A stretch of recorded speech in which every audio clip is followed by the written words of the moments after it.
be your suggestion of a good investment if you don't have a lot of money? When we talk about investments, ang una natin na tatanungin muna ay, what's the investment for? Ano yung purpose? It's like also when you go into competition, beauty contest, ano ba yung sasalihan natin? Evening gown competition na ba? Or swimming na ba?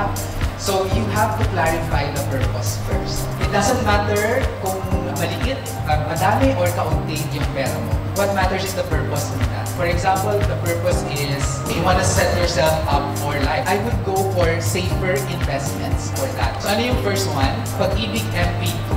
It gives 7% dividend per year, tax-free. The other one is yung SSS. You also get about 6.5 to 7% per annum, tax-free also. And the last one is, I like putting my money in retail dollar bonds. Retail dollar bonds are issued by the government of the Philippines. $300 lang yung minimum doon to place. And it's also tax-free. The last retail dollar bond that was offered, it gave 5.5% in interest. Nandun ako sa boring investments. Because for me, investing should be boring. Matakot ka kung yung investment mo ay na-excite ka, up and down.